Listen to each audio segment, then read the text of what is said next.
Чӑваш чӗлхи пурчухне тӗнче путмен. Куда мумелис, истяму И туған тіл, и матур тіл, әткәм әнкәмнең тілі.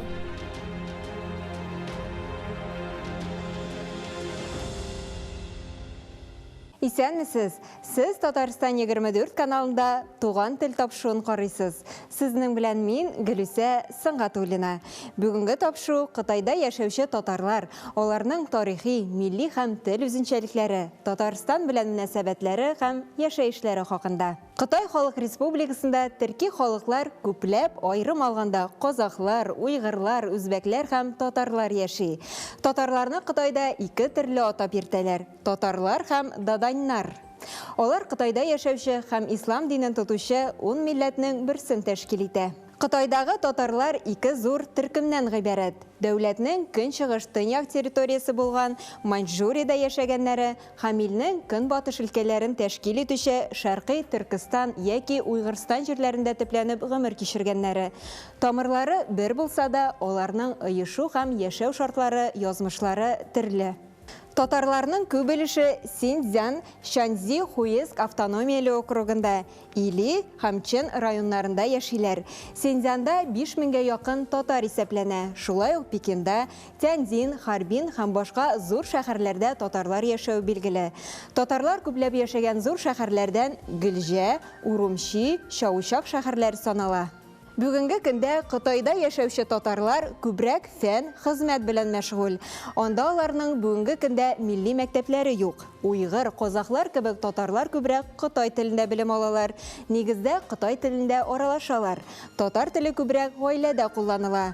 Татарлар уйгыр һәм казахлар белән катнашып яшиләр. Шунлыктан уйгыр һәм казах язуын кулланалар. Татарларның Қытайга күпләп күчнеп килүләре 1890 еллар ахырында Қытай көнчыгыш тимер юлын төзегән чорга барып тоташа. Алар юл төзелешендә актив катнашканнар, сәүдә эшләре белән шөгыльләнгәннәр. Нәтиҗәдә Қытайның төн ягында татар җәмгыяте барлыкка килгән. Соңгы 15 ел эчендә Кытайда яшәүче татарлар белән Татарстан арасында бәйләнешләр шактый ныгыды. Бу 2003 елның 6 февралендә Татарстанның беренче президенты Минтимер Шәрип улы Шәймиевнең Кытайдан килгән татар диаспорасы вәкилләре белән очрашуыннан башланды дисәк тә ялгыш булмас. Бу очрашуда киләчәктә фәнни, мәдәни белем бирү өлкәсендәге уртак эшчәнлек хакында килешүләр имзаланды. Ә иң мөһиме, Кытайдагы татар яшьләренә Татарстан уку йортларында белем алу мөмкинлеге бирелде. Шул көннән башлап Кытайда туып үскән егет һәм кызлар Казанның төрле уку йортларында белем ала башлады. Әдрән диңгез, güzel диңгез, ай güzel диңгез. Күп яуларны күргән диңгез, күргән ул диңгез. Қытай татары Базарбай Бекшентаевны ул катнашачак концертларның берсенә репетицияга килгәч тоттык. Ул Казаныбызга кан һәм жан тарту аша килгән. Кытайда да милли бәйрәмебез Сабан туйлар гөрләп уза. Татарстан делегациясын кабул иткәч, Базарбай алар белән ныклап танышып калган. Сәхнәдә җырлап төшкәч, Кадри апа килде дә: "Син кем?" дип шулай сораулар бирә башлады. Аңа җырлавым шагандыр инде. Шуннан Татарстанга барасын килмиме? Әлбәттә, теләгебез зур. Мин Кытайдагы 5нче буын туып үскән. 1831 елларда моннан чыгып киткән татарлар. Бабаларыбыз. Шуннан мин нык теләгем бар. Шул вакытта бар ишетә торган мин татар моңы ди торган зур конкурс. Шундай зур иттереп уздырыла. Бүтән дөньядагы татарлардан сәләтле җырчылар, музыкантлар анда катнаша дип шулай ишеткәнем бар. Анда YouTube ни әйберләр юк инде, дискалардан шулай күрәбез генә инде. Шуннан мин әйттем, татар моңы конкурсына барасым килә иде. Шуннан әйдә без алайса сиңа чакырып җибәрәбез. Алла бирсә безгә кил. Шул рәвешле Базарбай 2012 елда Татарстанга киләде. Татарстан моңында катнашып, лауреат исеме ала. Аннары хөкүмәт ярдәме белән Казан консерваториясендә белем алу бәхетенә ирешә. Шундай бер бәхетле кеше дип әйтсәм була мин үземне. Шуннан конкурста җиңдек, аннары онда татар классикасының әсерлері шундый зор алға кеткенім көрдім. Шунан конгресстағы Марсабый Тоқаевқа айттым, консерваторияға экзамен тапшырып қарасам ярыма деп. Шунан Марсабый мені алып, өзі білән консерваторияға алып келді. Шунан Зилия апа Сунғатуллина мені ишетті, тыңлап қарады, шунан өзіне алды оқытарға. Бүгін Базарбай өзін бабаларымның изгі ватанында яшәүче татарның ғазиз бір баласы деп атай. Тормыш иптәше дә Қытай татары. Алар бүгін 2 бала үстерәләр. Бір нендей яшерін әйбір түгіл, Қытайдағы татарлардағы сақланған тіл, ол ең ескі татар тілі деп әйтергә бик була. Ғабдулла Тоқай вақытындағы ескі тілдер сақланған. Мұнда Қазанға қайтқашта көбірек үйрендім. КФУ-да татар тілі бойынша ярты ел енді. Ярты ел анда татар тілі, орыс тілі бойынша үйреттілер. Базарбайның әти-әнисе барлық туғаннары да Қытайда. Соңғы еллардағы эпидемиологик вазгыят арқасында қайтып йөрүләрдә сирәгәйгән. Базарбай хәзер үзенең гаиләсендә дә балалары белән татарча аралаша.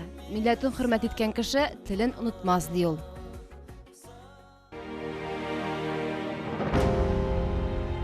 Қытайда яшәүче татар яшьләре Татарстанның югары уку йортларында белем ала башлаганнан бирле галимнәрдә Қытай татарларына карата кызыксыну артты. Казан дәүләт университетының татар филологиясе һәм тарихы факультеты укытучылары Қытайга берничә тапкыр сәяхәт кылды. Анда яшәүче татарларның теле, мәдәнияте, яшәешләре хакында өйрәнеп, төрле хезмәтләр яздылар. Галимнәр ачыклавынча, Қытайда яшәүче татарларның теле җирле уйгыр, казах, үзбәк теле үзенчәлекләре белән шактый байыган. Аларның сөйләмендә шулай ук Қытай алмаларда өстенлек итә. Қытай татарлары турында күпләп язып калдырган танылган галим, тарихчы Миркасым Госманов үзе дә Қытай татары. Аның ябылмаган китап дигән хезмәте Қытайдагы милләттәшләребезнең тормышын чагылдыра. Ул Гөлҗа, Урынчи шәһәр районнарында татарларның күпләп яшәү хакында искәртә. Бигрәк тә Гөлҗада татар мәдәнияте белән бәйле урыннар шактый. Мәсәлән, татар мәчете, татар зираты, Хәбиб Юнич урамы. Элек хәтта Тукай урамында булган. Гөлҗада татар мәктәбе дә бар. Анда кайчандыр дөньяви фәннәр татар телендә укытылган. Мәктәптә шактый зур китапханә булган. Әлеге мәктәп Кытайда яшәүче татарларны татар мәдәнияте белән таныштыруда зур хезмәт куйган. Анда спектакльләр уйналган, Тукай кичәләре үткәрелгән. Әлбәттә, бу традициялар бүген дә дәвам итә. Мәктәптә музей эшләп килә, ләкин укыту татар телендә алып барылмый. Әлешчә уйгыр телендә, ә нигездә Кытай теле өстенлек итә. Кытайда яшәүче милләттәшләребез ел сайын Сабан туй, Тукай кичәсе, Нәүрүз бәйрәме үткәрә. Бу кичәләрдә төп игътибар татар милли музыкасына бирелә. Татар җырлары җырлана, татар биюләре башкарыла. Шунысы кызык, татар биюен алар ут-нуш дип атыйлар.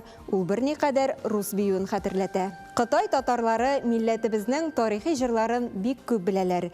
Үзләрендә генә сакланып калган җырлар да бар. Тик 90нчы еллардан соң аларга яңа татар музыкасы да үтеп кергән. Татарның бүгенге популяр җырчыларында яхшы беләләр. Үзләре дә җырга, сәнгатькә гашыйк булулары белән аерылып торалар. Татарларның Кытайга барып чыгу тарихы галимнәр тарафыннан инде тикшерелгән. Бу турыда мәгълүматлар бар. Бигрәк тә Миркасым абый Госманов хезмәтләрендә төгәл мәгълүматлар китерелә. Һәм бында берничә чор күрсәтелә. Беренче тапкыр татарлар Кытайга 19 гасырның урталарында барып чыгалар. Соңыннан инде төрле сәбәпләр Кытайга китәргә мәҗбүр итә. Андай барып урнашкан татарлар үзләренең туганнарын чакыралар, сәүдә мөнәсәбәтләре, Идел буендагы ачлык шулай ук моңа сәбәп була. Кайбер милләттәшләребез Россиядә булган төрле үзгәрешләрне кабул итә алмыйча да китәләр. Гомумән алганда актив хәрәкәт 19 гасырның ахыры, 20 гасырның башында башлана. Һәм татарлар Казакстан аша баралар. Бер төркем халык Казакстанда яшәп кала, бер төркеме Кытайга барып, менә шушы Шинҗан Уйгыр автоном районы дигән тирәлектә шушы территорияга барып чыгып, шунда төпләнәләр. Әлфия Шаукатовна Кытайда яшәүче татарлар телен өйрәнгән. Кытай татарлары КФУда белем алуын оештыру белән шөгыльләнүче галим. Анда татарлар белән аралашканда, андагы телнең кызыклыгы, бүгенге көндә без татар теленең искергән катламы дип санаган лексик берәмлекләрнең актив булуы һәм гомумән телдәге башка төрки телләрдән кирмәсән казахлардан, уйгырлардан, уйгыр телләреннән кергән алынмаларның күплеге мине җәлеп итте тел белгече буларак һәм мин бу материалларны үземә теркәп бара башладым. Беренче менә шушы 2008 елда бардым мин беренче тапкыр. Әмма 2008 елдан соң минем сәфәрләрем ешайды. Мин инде җәй көннәрендә дә бара башладым һәм башка менә яңа абитуриентлар сайлау эшендә берничә тапкыр яңадан бардым. Һәм шул вакытта материал арта барды. Әнә шул тупланган материалларны җыеп, бер төркем укытучылар Кытайда яшәүче татарлар дип аталучы китапта нәшер итәләр. Максатчан рәвештә үзебез белгән татарлардан, архивлардан түгел, китапханәләрдә түгел, татарлардан материал җыйдык. Димәк, кыр материалы дип әйтик инде, менә шундый материал тупладык. Кайткач, бу материалны эшкәртеп, телдәге аерым үзенчәлекләрне анализладык. Һәм әлбәттә безгә безнең студентларыбыз да ярдәм иттеләр. Ул вакытта яңа гына табадан төшкән иде Кытайдагы татарларның җырлары дигән китап. Шул җыр текстларыннан да без күп кенә материал алып, менә шушы Кытайда яшәүче татарлар дигән китапны әзерләдек.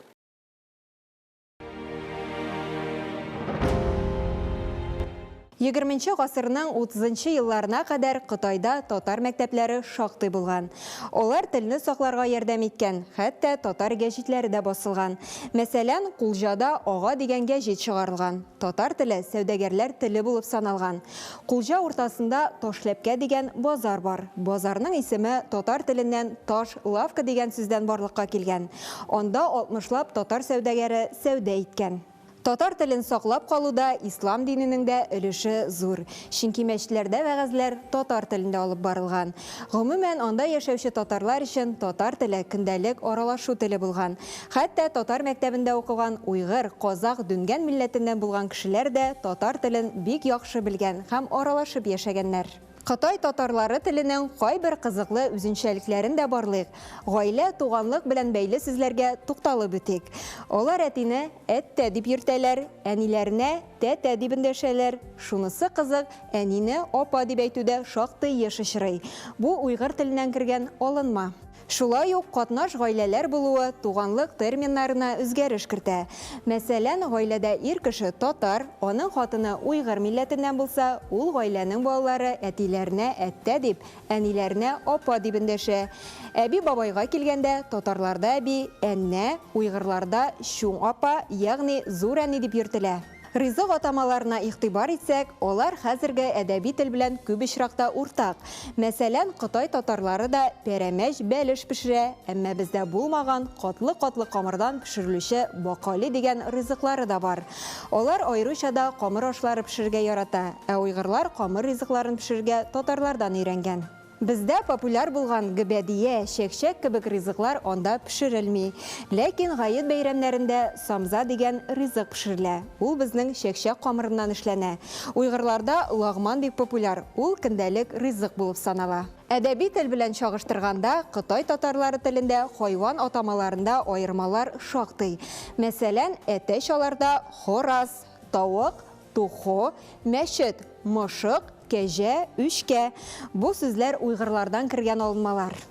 Әлфия Шәүкәтовна кебек мөхтәрәм галимнең буш вакытын тота алганбыз икән инде, Кытай татарларының көн күреше, ничек яшәүе турында да сорамый кала алмадык. Кытайда татарлар бик әйбәт яши. Чөнки Кытайга интеллектуаль яктан, генетик яктан иң яхшы татарлар киткән дип уйлыйм мин. Чөнки сәүдә, чит җиргә барып сәүдә итәр өчен акыл да, белем дә кирәк булган. Һәм менә шушы татарларның 4-нче, 5-нче буыны бүген Кытайда гомер итә. Мәгълүм булганча, Кытайда 56 милләт. Шушы 56 милләт арасында иң әз санлы милләтләрнең берсе, мәсәлән, 54-нче урында тора минемчә сан ягыннан татарлар. Әмма белем ягыннан, интеллектуальлек ягыннан татарлар беренче урында. Чөнки алар арасында шушы бүген әйтәбез бит инде төрле саннар бар, 3000, 4000, 4000 5000 дигән саннар йөри. Менә шушы халыкны исәпкә алу буенча Һәм шушы, мәсәлән, 5000 татар арасында 100-гә якын профессор бар.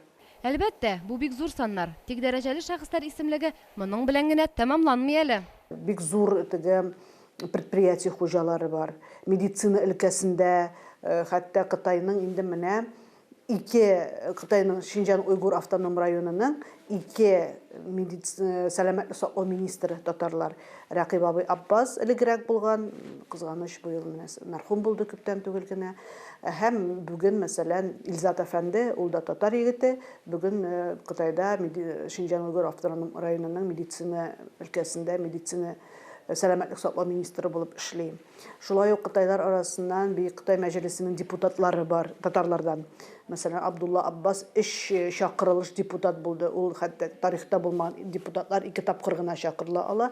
Абдулла Аббас татарларны 3 тапкыр менә шушы бөек җыенда тәкъдим итте. Әлфия ханым Кытайда яшәүче татарлар белән аралашып, милли байлыкларын туплаган. Аны хәтта безнең илгә килгән студентларның биредәге әниләре дип тә атарга кыенсынмам. 2016 Казанга килдем укырга, магистратурага. 1 ел анда подготовительный факультет окудым и магистратура. Хәзер аспирантура. Динаерны биредә үзебез шәләп Динары дип йөртәләр. Казанга килгәч, барыннан да бигрәк рус телен өйрәнү авыр бирелде ди. Урыс телен өйрәнү бигрәк авыр булды. Без Кытайда кытайча сөйлибез, әндә Кытайда мин урыс телен вообще өйрәнмәгән идем. Монда килдем, бер нәрсә дә белмим. Тел белән бигрәк авыр булды миңа. Укып бетергәч кире Кытайга кайтырмы, бабалары туып үскән җирләрдә калырмы, Динаер әле хәл итмәгән. Гаиләсен сагынуын яшерми, тик уку йортын, укытучыларымны бик яраттым ди. Татарларның яшәү рәвеше дә бик әйбәт. Һәм инде татарлар Кытайда яшәүләренә карамастан дини бәйрәмнәрне һәр вакыт зурлап үткәрәләр. Һәм татар милли бәйрәмнәре Сабантуй ел сайын булып килде. Менә бу пандемияга кадәр пандемия вакытында әзрәк тукталды. Һәм Татарстаннан һәр вакыт бу Сабантуйларга артистлар барып катнаштылар. Һәм инде шуны да әйтергә кирәк, Кытайда ел сайын 26 апрельдә Тукай көне үткәрелә. Җыелышып, Тукайның шигырьләрен сөйлиләр, җырларын җырлыйлар. Кытай татарлар арасында Тукайны белмәгән кеше юк. Һәм тагын бер бик кызыклы фактны әйтеп үтәсем килә. Кытай татарларының һәр берсенең милли киеме бар. Бездә әле ул әйтә алмыйм, мин Татарстанда яшәгән, яисә Россия төбәкләрендә яшәгән һәр татарның милли киеме бар дип. Әмма Кытайда һәр татарның үзенең милли киеме бар. Һәм бергә җыелышканда, милли бәйрәмнәрдә дә, Сабан туйларында, Тукай кичәләрендә һәм гомумән татарлар рестораннарга җыелышып очрашканда, алар шушы милли киемнәрдән киләләр. Бу да бик матур күренеш.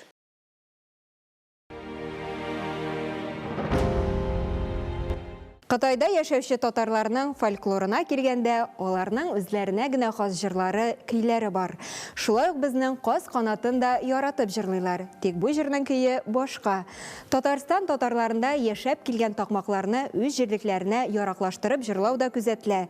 Насыйп булса күрешербез, кулба бакчаларында дип такмаклыйлар алар. Әйтүебезчә, Кытай татарлары бик музыкаль. 2 кешенең берсе җырлый, гармунда уйный, шулай итеп үзләренең мәдәниятен саклап калырга тырышалар. Кытайда татарлар сан ягыннан иң аз милләт. 56 милләт арасында соңгы урында торалар. Ләкин белемлелек ягыннан алар бер дә калышмый. Кытай татарлары арасында галимнәр шактый, бигрәк тә медицина, техника өлкәсендә. Бөек Кытай мәҗлесе депутатлары арасында да татарлар бар. Гомумән әйткәндә, университет галимнәре бик күп, шулай ук табиблар, укытучылар шактый. Татарстаннан читтә яшәүче татарларда миллилек хисе бик тирән чагылыш таба, милли горурлык көчле. Алар үзләренең татар булулары белән горурланып, тарихи ватаннары мәркәзебез Казанны сагынып, яратып яшиләр. Кытайда яшәүче татарларның Татарстан белән мөнәсәбәтләре, бәйләнешләре тагын да ныгып, бер-беребез белән күбрәк аралашу нәтиҗәсендә Кытайда татар теле әле киләчәктә дә сакланыр дип өметләнәбез. Шуңа күрә ике арадагы бәйләнеш өзелмәсен, читтә яшәүче милләттәшләребез белән арада җылы мөнәсәбәтләр яшәсен иде дигән теләктә калабыз. Шушының белән тапшыруыбыз ахырына якынлашты. Бүгенге тапшыру Кытайда яшәүче татарлар, аларның тарихи, милли һәм тел үзенчәлекләре, Татарстан белән мөнәсәбәтләре һәм яшәешләре хакында иде. Бүгінгі тапшыру көңілләрігізге хош келгендер деп ышанып қалабыз. Сіз Татарстан 24 каналында туған тіл тапшыруын қарадығыз. Сізнің білән Гүлүсә Сыңғатуллина болды. Сау болығыз, келесі ұшырашуларға қадар.